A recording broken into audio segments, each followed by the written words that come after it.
and welcome to Wine Club. This is the playlist where I drink good wine while I whine about bad books. And today's offender needed a big girl pour just so I could get through it, because we are talking about She Started It by Sean Gilbert.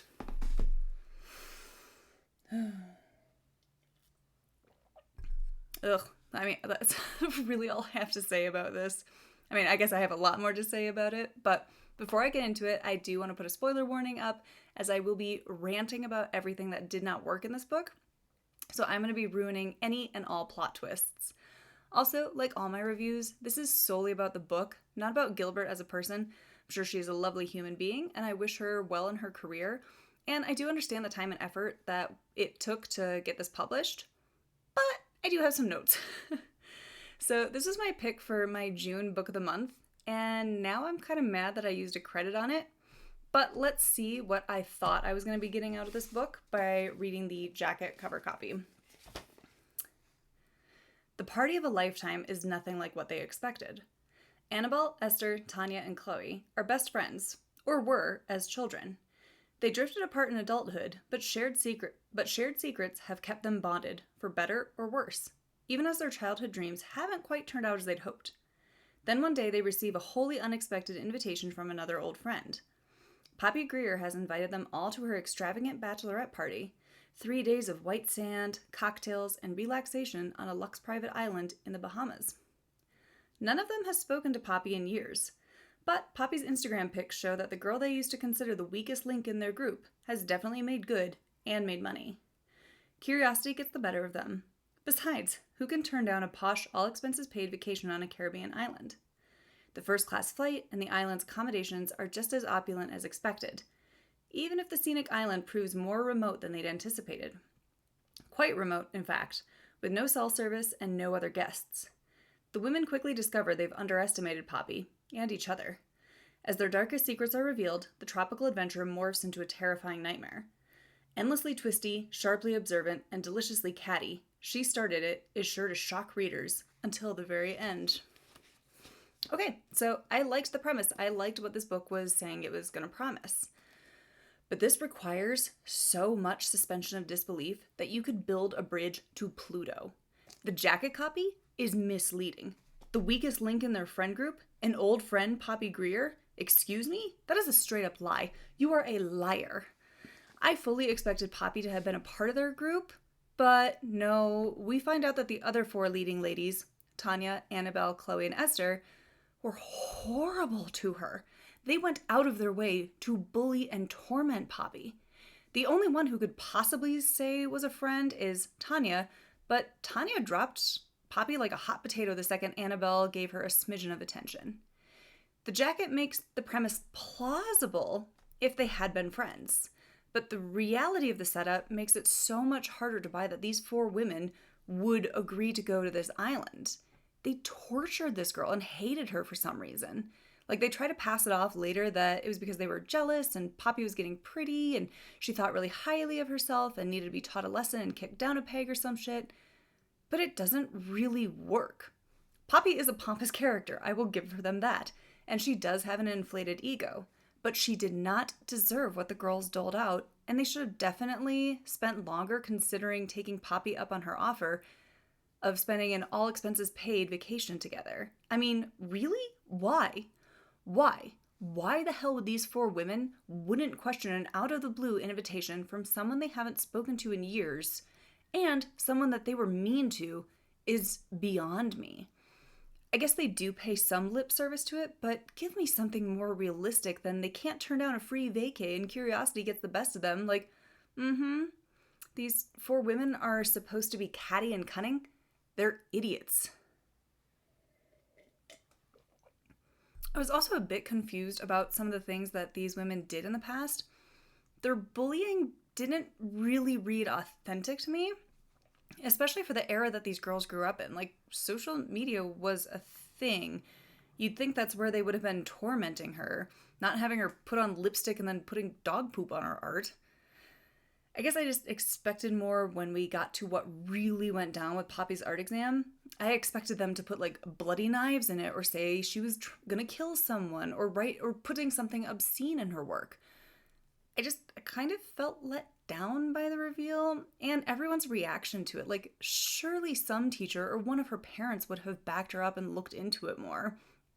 And again, like, spoilers, but they explain that the guy who helped them, Ollie, he has a key card to the room. Nobody thought to maybe check the logs and see whose key card accessed the room when they shouldn't have been in there. But I don't know, seems like a pretty easy fix to me. Also, I have to ask, who needs enemies when you have women like these as friends? I don't know how or why they're still friends. The jacket alludes that they've drifted apart, but doesn't really sound like it, like they still hang out a lot. But these women are so nasty to each other and keeping all of these secrets. I could buy it in a sense that they only have each other because no other well-adjusted adult would want anything to do with them. But it doesn't really read that way. I also felt that the book's pacing was quite slow. Like, things start going wrong really slowly, but like Poppy's also being very obvious about her intentions to torment these women. And like, it's kind of tense and you wonder when things are really going to change, and then it just ramps up to 11 at the 80% mark. Like, it felt like Poppy should have been more calculating or sneaky with her plans and a little bit more cunning to try and just needle them and get under their skin without, instead of sitting there glaring at them and basically being like, hey, hi, you're in for a hellish weekend. The book also uses diary entries to show things from the past, and while I don't mind the use of diary entries, they should be written like diary entries. These are not diary entries. These chapters are written just like the rest of the book. Like, show me a high schooler who actually writes like this in her diary, please. After the reveal, I do see why that the diary entries had to be written the way they were, but then just don't do that. Just do a flashback. Like, it's kind of a misdirect for the sake of a misdirect, and it doesn't work. Like, I'm going to talk about some excerpts from it because it just astounds me that this was the method to show the past. So this is supposed to be Poppy's diary. After she left, I took a final look at myself in the mirror.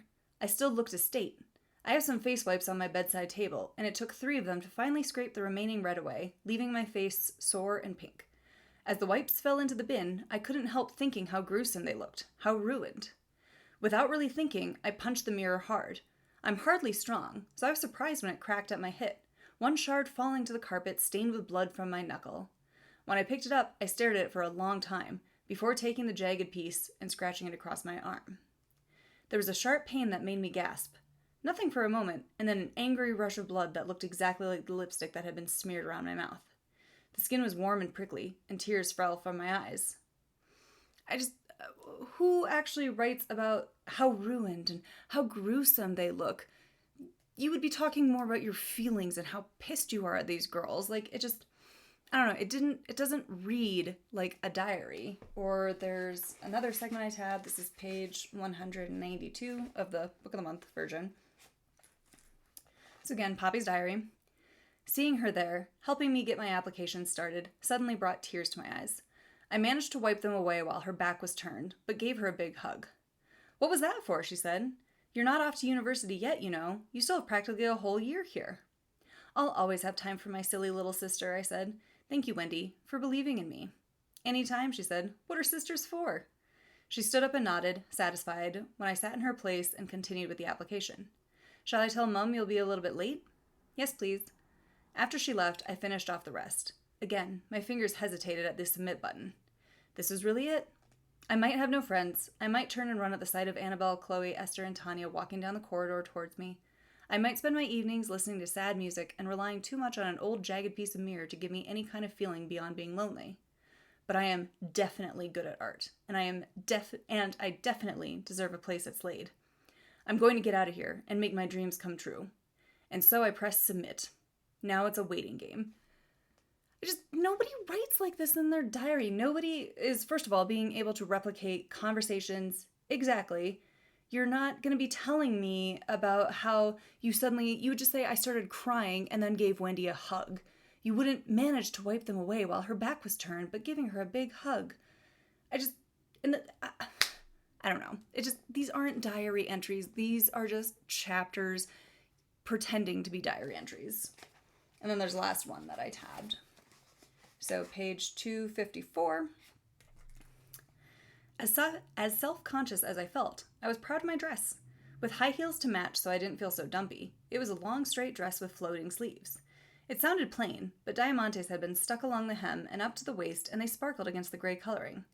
As for my hair, it had been tied into a complicated bun with strands framing my face. The hairdressers had said I looked chic, and I liked that word. Catching myself in the car window, I swiveled myself this way and that, watching the bottom of my dress twirl and my hair stay in place. I'd never worn makeup to this extent before either, and although the sudden amount of foundation was a bit shocking, and I secretly worried there was too much of an orange tinge, I definitely looked grown up, and so different. But no red lipstick. It was a pale pink shade, but even so, it made my heart thud when the makeup artist put it on. Mr. Edwards, who still made me sigh wistfully, broke into a smile at the sight of me heading up the stairs to the front door. Like, no, you would just explain the dress. You would say it's pretty. You wouldn't be talking about Mr. Edwards, who still makes you sigh wistfully, breaking into a smile. You would be like, hee, I got a smile out of Mr. Edwards. These are not diary entries. These are not diary entries. This was a bad way to share this part of the story. If you're going to do the diary entries, commit and actually make them diary entries. Ugh. So when we're not reading Poppy's weird diary entries, the other chapters alternate between the four leading ladies' point of views, but they all read so similarly. I mean, they're all terrible and self-centered, and they all read the same. There were many times that I would have to flip back to the start of the chapter to see whose point of view I was in, because they all kind of blended, and every character is unlikable. I was honestly just waiting for these bitches to start dying. Even Poppy, you all suck. I know as a former teen girl myself that we can be catty and mean, and we do lash out due to our own insecurities. But these girls were comically horrendous. I really left this book with a feeling of everyone is awful, but especially women, and as a woman myself, what a fun feeling for your book to leave me with. I also think that the dialogue felt really off, and it didn't read well. These women are very immature for their ages. They're supposed to be 28, like it's 18 years after graduating high school. You would think with where they're at in their lives and their careers, they would actually sound like adults, but they really read like characters and not people. Like there was this one part of the book that I almost had to close the book and walk away, but it was, the blank screen reminds me that there is no charge. The crack reminds me how shattered our lives have become. I get it, you're going for symbolism, but it just... No, people around you are dying. You're not going to be sitting here thinking these symbolic thoughts. On the dialogue, I did tab one section. So this is when the women they've just done a scavenger hunt and are starting to realize things might not be on the up and up. Oh, brilliant! Poppy's warm voice makes us all jump. She's standing in the doorway. None of us heard her come in. You've found all the items. She claps her hands together. Shall we quibble about who got here first? I think you're all winners. Poppy, I say, you know what these items mean. What are you playing at? She smiles, unperturbed. All will be explained soon enough. Come on, it's time to start the party. I want us all looking our best. But the painting... I said you're going to have to wait. Poppy puts up a hand to stop me from saying anything else. It's been 10 years after all. You can wait a short while longer. Annabelle chews her lip. So this is all going to mean something? Obviously. Poppy looks at her as if she's stupid. I wouldn't have gone to all that effort otherwise. Why can't you just tell us now, Chloe says. This is all becoming a bit uncomfortable. I thought we were here for a good time. Her bravado from before has dampened somewhat. I don't know what it is, but Poppy seems to have a strange effect on us all. It's as if we're in awe of her, despite everything. We can't believe she's standing in front of us telling us what to do, and because of that, we have to obey. And we are. That's why I want us to focus on partying tonight. We're going to give my hen party the celebration it deserves. There's alcohol of every variety for us to enjoy, not to mention all the party food. If we're all winners, who decides what we'll do tonight, Tanya asks. I think I've already decided what we're going to do tonight, and because I'm the bride, none of you can say no. Well, we've figured that out already, Chloe mutters. Poppy nods. Yes, I see you have, and it's about time. Now, come on, I want you all looking your best. Go and change into your best outfits. For a second, I'm tempted to tell her no. Just give up on the whole thing and go to bed and refuse to participate. But there's a glint in her eye I don't like. It's been 10 years since we last saw Poppy Greer. We don't know what she's become in that time. The others consented too, the shifting tide of the day's events. We're at the whim of whatever the bride wants, and maybe we deserve it. I have to go back to the fact of these 4 being dumber than expected. These are scenes that only work because they have to move the plot forward. People are asking legit questions and accepting Poppy being like, I'll tell you later. Like, no. They are weirded out by Poppy's actions, but then just go along with things? They're freaked out about the scavenger hunt, but just, oh, okay, we'll change and drink together, even though everything feels sketchy. There are multiple scenes like this. Things are going down, and they know something sinister is lurking, but they just go party, or they go to sleep? Like, what? Are you sleeping with a knife under your pillow? Like, I'm sorry, but if this was happening, I'm not just gonna go put on a party dress and drink anything that Poppy hands me. Just doesn't, make it make sense. So I'm about to drop a big spoiler. I mean, if you've made it this far, you probably don't care, or you've already read it, and you know what I'm going to talk about. The big twist is that Poppy isn't Poppy at all. Poppy was so distraught after what happened with her art exam that she's no longer with us. The Poppy that has been interacting with the 4 is actually Poppy's sister, Wendy, which, gasp, shock, gasp, wasn't that shocking. I kind of wondered that when the women first see Poppy, at the very beginning of the book, and they just keep talking about how she looks so different. They keep calling attention to it. Plus, her personality was so different than the one we see in her diary entries. I get that it's been 10 years, but it was a major shift. And Wendy definitely had an edge to her that the original Poppy didn't. And, we never got the hint that Wendy and Poppy looked close enough that you could pass this off. I get that they obviously have some sort of sister resemblance, but just the fact that the 4 women kept being like, oh, she must have been a nose job. Oh, she must have done this. Do you want to think about that for a second? Plus, Wendy kept talking about wanting to become a doctor. So, I don't know, we kind of got all the hints that it's not Poppy. I also have to wonder, how did Tanya not figure it out sooner? She was actually friends, legit friends with Poppy when they were young. Surely she spent a lot of time around Wendy and could have figured that out. And then that would have set it up nicely for Tanya to be the first one to die and really kick things off. Even the scene where they think Poppy was murdered with all the blood, you can buy animal's blood at a butcher shop. Surely someone would at least venture that this is a Stephen King Carrie situation going on, that she's messing with them. There was also this really weird misdirect once people kind of start dropping, but they were only added to Esther's chapters and were written in italics talking about the killings and how she had to hide things. So it makes you think that Esther is involved or in on it, but she's not because she ends up dead too. So why? Don't add that if we don't get an explanation. It's very obviously Wendy's thoughts once the reveal is done. So why were they added to Esther's chapters? Why didn't we just get Poppy's perspective? We know it's Poppy. We know it's Poppy. I could also see the setup of Annabelle being the lone survivor coming from 300 pages away, because we're told she survives at the beginning. It takes way too long for Annabelle to realize how important it was that Robin called her the bride. I appreciate that at least it was set up properly, but meh. By the time we got to that point, I was tired of being in this story, so I couldn't really appreciate the thought that went into setting that up. Honestly, the prologue should have just been axed, because, again, we're very aware that Annabelle is going to make it. Nothing is going to happen to her. One really good thing about the book is it's a quick read. The setting was written well, and I would have wanted to vacation on this island. Obviously not with this particular group of characters. And the tension is kept up well as you wait for things to really catch on fire. But the book does end, not on 1, but 2 cliffhangers. Excuse me? You did not earn the right to do that, she started it.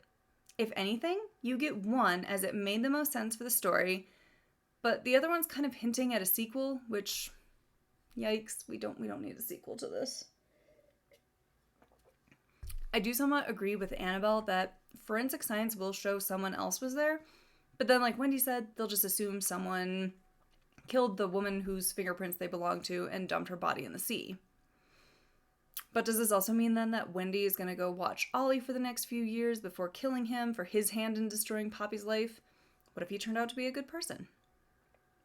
Actually, thinking about it, there could have been an interesting way to do the twist and keep it kind of as it is. Wendy, as Poppy, still kills everyone and sets up Annabelle for the fall, but she never reveals to Annabelle what happened. She lets Annabelle still think that she is Poppy. She gets Ollie's name and bails, leaving Annabelle to the hands of the police. Annabelle tells the police the truth and that it's Poppy Greer doing it, but then they're the ones who reveal to her that Poppy's been dead for 10 years, thus making Annabelle question what really happened and who did this to her, and in a way invalidating the entire story that she's been telling the cops. Or this could have worked so much better with Wendy changing her name and ingratiating herself into the group to then destroy their lives on their own turf. The story was definitely there. I just think the wrong setting was applied, and it didn't need the island part. Save that setting for a different cast of characters and a different plot, and it probably could have been gold. There was a review on Goodreads that I read that this woman Ashley left saying that it didn't even feel like a thriller because it felt so much like trashy reality TV, and she is so spot on with that. And I love me some trash. I love some reality trash TV, but I did not love this. Honestly, this is a 2-star read at best. It could have been good, but it just didn't come together for me. I'd even go as far to give it 1 extra star for this beautiful cover, but I'm feeling petty, so I won't. Again, this could have been a good beachy summer thriller, but it needed to be polished a bit more instead of being so laser focused on how awful everyone is. Again, I was not sad when people started dying.